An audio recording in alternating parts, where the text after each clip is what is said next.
Hello and welcome to another episode of the djproject Criterion Collection. And here we're going to talk about Spine 249, the Battle of Algiers, directed by Gillo Pontecorvo, 1966.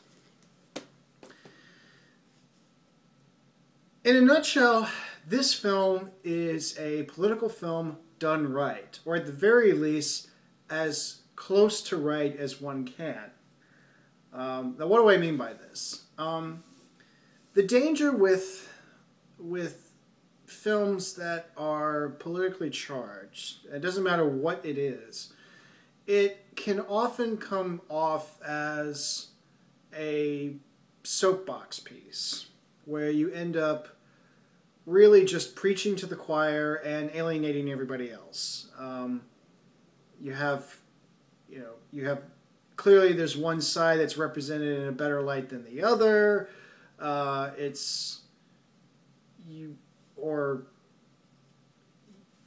Characters are not real people. They're just ciphers for arguments. They either help bolster an argument, or they're just straw men to make one side look bad or make another side look good.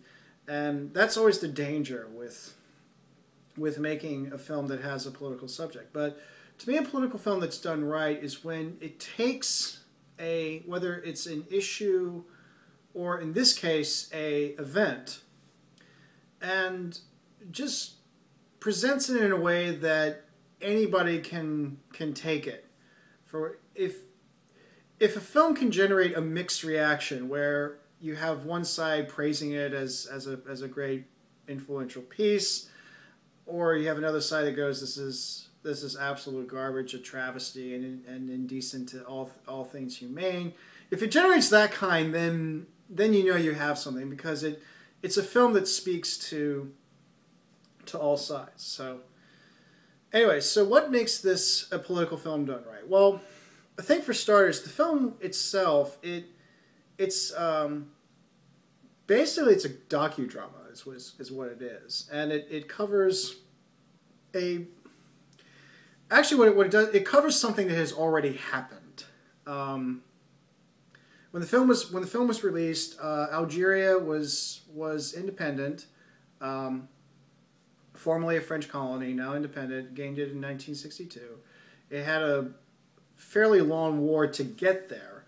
And this particular film focuses on a very specific event, and it's termed the Battle of Algiers. And it lasted from about September 1956 to September 1957. And this was a battle between the FLN, the insurgents group that championed for independence from France, to first the prefects and the police that were there in Algeria, and then eventually the paratroopers come into it, and it showcases those events as accurately as one can. The basis of this actually came from a memoir that one of the FLN leaders, Yadi Sakef, and forgive me if I pronounce names incorrectly, or I don't know if it's Sakif or Saksif. I think it's Sakif. Anyways, who actually was there, and actually wrote the memoirs while he was in prison, and that served as the basis for the script. And interestingly enough, in terms of the production history, it was a film that Algerians wanted to make. They wanted to make something that would illustrate their road to independence. And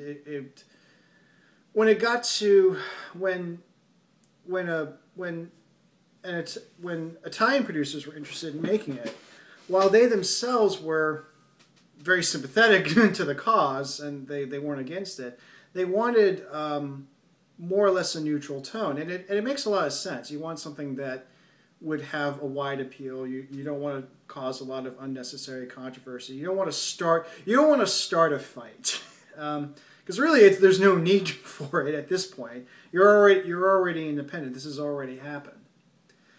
And the reason why I really wanted to make this point is because you're dealing with an event that has already happened. You allow for some time for the dust to settle, as it were. If this film, and I'm not sure how this would have been made during the Algerian War, but if let's say you wanted to make something like this in, say, 1959 or 1960, it would have been very charged, and certainly. At that point, the Algerian War reached a certain level where it really became evident that this really needed to end, and very likely it needed to end in favor of the Algerians. So, it definitely would have come off as more of a propaganda piece. But now that more or less the dust has settled, you can kind of see things in a slightly more objective way. So anyway, that's what I think makes it one of the things that makes it work.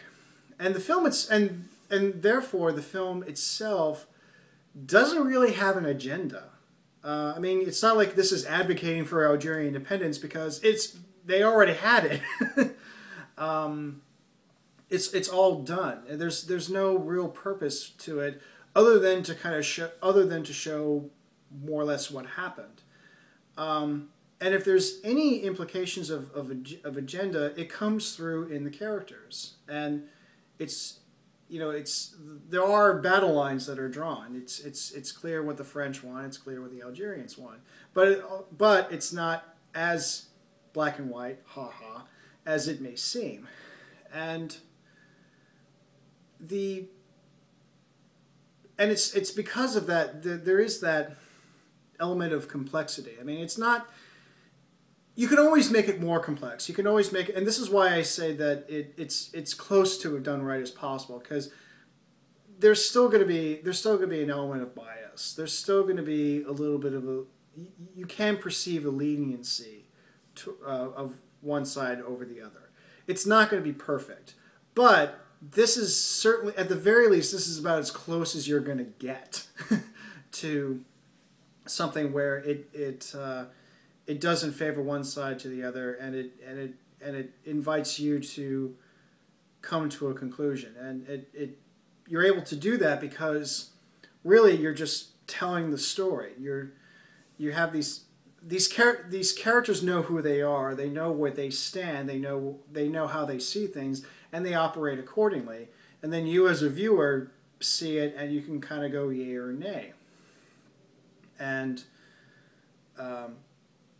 you can lead to these reactions where you call this a great revolutionary masterpiece, and or on the other side, it's utter trash. Okay, so here's a good example of how it's well-rounded in its depictions. There's a moment where initially the FLN would set up these little attack bursts. These little attack bursts on where police officers were shot. And it was very, very particular. It was set up just to be. It was very clear that the Algerians are against the French government, and so this was not about civilians. This was not about anybody else. This was specific to police officers, and it got to a point where the police officers wanted to retaliate, and this is the other thing that's I'll save this to the end. But anyways, where the police officers wanted to retaliate, and they did so by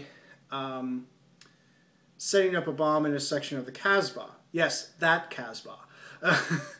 And the bomb went off, and I think it's safe to assume that close to 100 were killed and or injured in this, and it was obviously the Algerians are royally pissed at this, and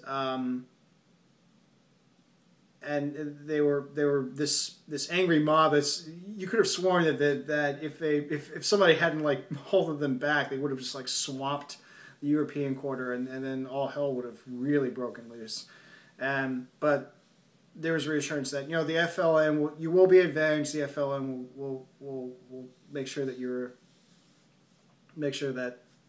justice is served, or that you will be avenged.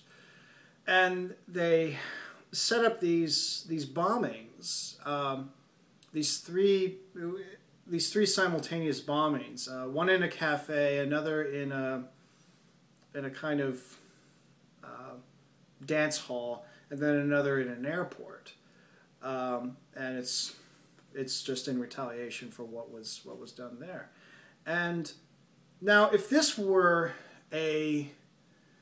had an agenda, if it was clear that this was one-sided, they would not show the bombings in the way that they did. And there's one moment that really stands out, is that in one of the bombing of the cafe, she's, and I want to get characters' names right on this one. Sorry, I didn't write this down earlier. I think, who is this supposed to be?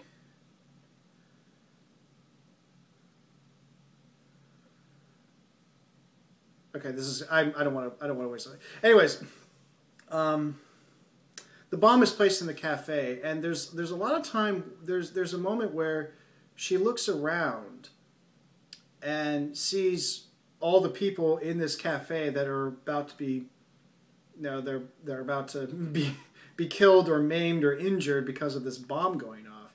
And these are just ordinary people. They I'm sure if you provoke them in a certain way, they would say "Vive la France" and "We should be there in Algeria."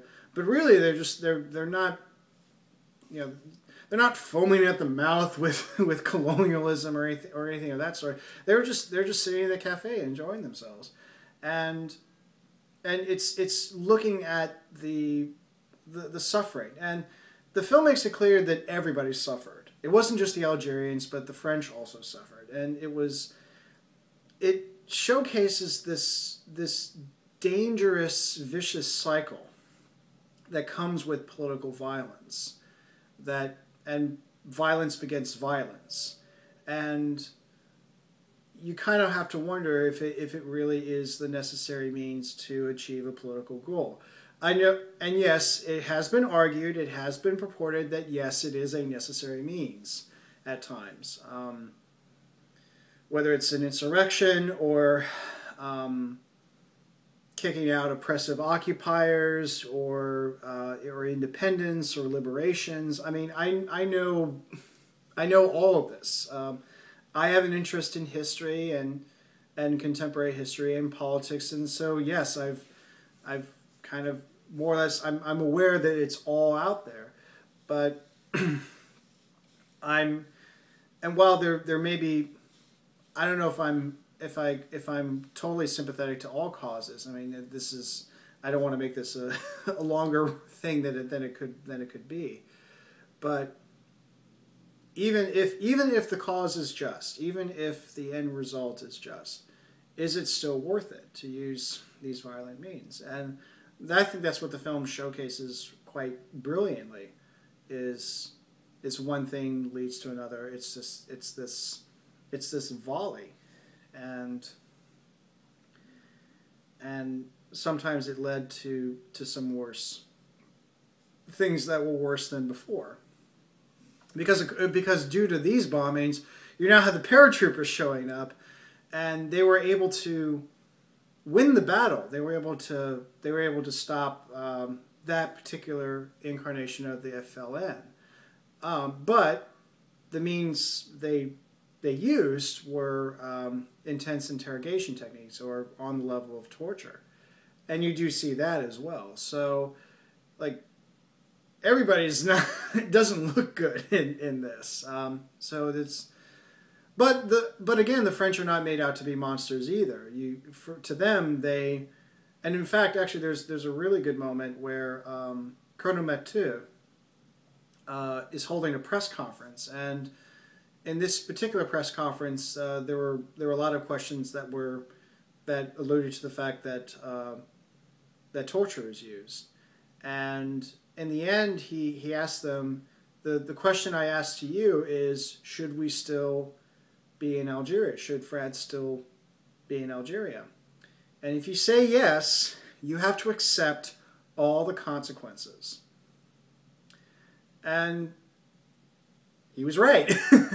If you felt that as a French, if you were a Frenchman at the time, if you felt like you needed to be in Algeria, then you need to accept the consequences with it. And if you don't want the consequences, then maybe they shouldn't be there. And that's why ultimately Algeria was able to achieve its independence. It wasn't just the fact that the Algerians persisted and continued to fight and continued to do everything they could to realize the cause, but also on the other side, France was becoming less and less interested in that. To them, it's not really worth it. Why do we need to do this? So anyway, so the point of all of this is that this is a film that it's done right. Now, like I said, is it perfect? No. Can you detect some biases in it? Yes, especially if you get into the people involved. Again, the basis of this was from Yassif Sakif's memoirs that he wrote. And Pontecorvo himself was a committed Marxist, and you could argue that kind of leads it and so forth. And the fact that various revolutionary groups, and this came about at the time when there were a lot of various independent movements and liberation fronts that were either operating at the time or were about to emerge at the time. And allegedly this was a favorite film of theirs, and because it showcases urban warfare. But at the same time, it also, I don't think it's just that. I mean, for myself, I think I mentioned before my politics. I call myself a classical liberal, which means I favor the English political philosophies that you find in Hobbes and Locke and Adam Smith. I'm not a fan at all of modern liberalism, and you can definitely find that in Karl Marx amongst others. I don't like the notion that the state can be this provider of everything, and thus this makes 20th century politics really, really. I end up not liking any of them. Some I dislike more than others. That's kind of what it comes down to. Is that I pretty much distrust and dislike any and all political systems, but just some get my ire more than others. But I really like this film because it's not preaching to me. I don't feel preached by this. I see this all unfold, and I can just see it for myself. What also makes this film really interesting is that it still has. You would think that for a film about a particular event in time, and made several years after the fact. I mean, this was 7 years after. This was 8 years after, or 8 to 10 years after the events depicted were done, and this was done 4 years after they were able to achieve independence, and thus at the end of the Algerian War. You would think that, okay, why is this still relevant? Well, again, there's still various movements out there that use violence. There's still urban warfare going on. In fact, when it first came out on DVD in 2004, there was actually a screening of it that was held at the Pentagon a year prior.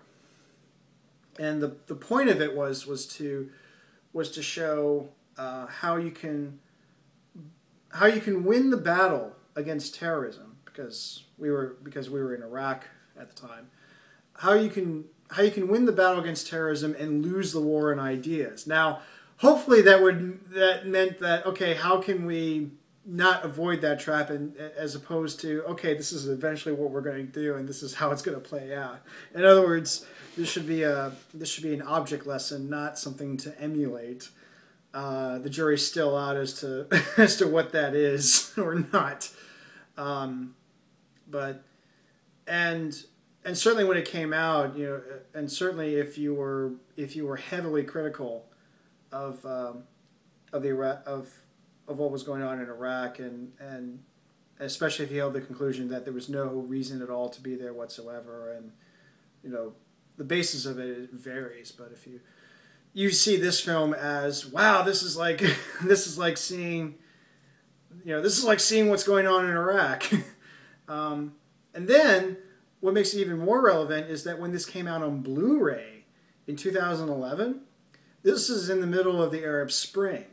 And in fact, actually this is, I had just seen this because it has been a while since I saw it. And in seeing it again, it really, in light of what's going on in the Middle East and especially in North Africa, and in fact Algeria is a part of it. There were major protests there.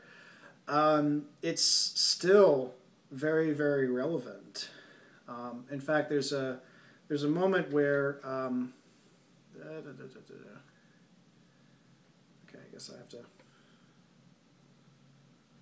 There's a moment where one of the FLN leaders, who actually provides sort of the philosophy and the ideas behind the movement, Ben MMD. He's standing on the rooftop in the Casbah, somewhere in the Casbah. He's talking with one of the other leaders, Ali Alapuente. And the film kind of more or less sort of follows him. He's sort of the main through line through that takes you through this whole thing. But anyway, he tells him that and this is a very loose paraphrase, but he said that it's hard to start a revolution, it's harder to sustain a revolution, and the hardest of all is to win it. And only after you win it is when the real difficulties begin. And if you know anything about the history of, certainly of Algeria, but I would say of pretty much every former colony turned nation, that's really the case. And I would say that pretty much any nation that was founded on blood, was founded on revolution. This is very much the case, and so that's largely what makes it still very relevant and very powerful today. So it kind of goes without saying that yes, I do recommend that you see this film. Especially if you have an interest in any kind of interest in politics and basically the history of the 20th century. It's definitely worth checking out. And also, I didn't get too much onto like the film itself. It also has that very visceral, authentic quality, and it's due to the way that it was shot, especially in the way that it was shot. It's black and white, and there was a lot of processing that was done photochemically, of course, to give it that look. And I think it was largely using reversal stocks, the kind that you would use in newsreels, and even like on the field film shooting, like if you were actually there on the battlefield, and it gives it that visceral and that feeling that you're there on the battle lines, and that it's all unfolding. It was so convincing that when it was initially released in American theaters, there was a disclaimer that says that not one foot of newsreel footage was used. It was that convincing. So it's definitely great on that standpoint. And so it's again, it's still very. I guess one other little tidbit that I always think about whenever I watch this is the music.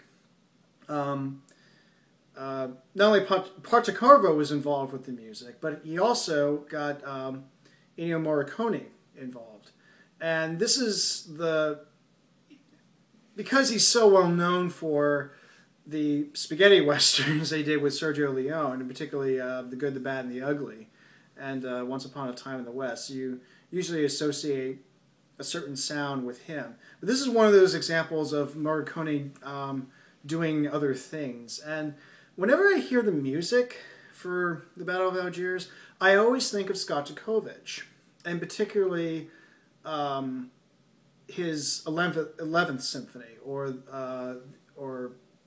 subtitled the year 1905. And actually, I think that's quite, and I'm almost thinking that was partly intentional, that sort of nod, because that was also music that represented an uprising. In this case, this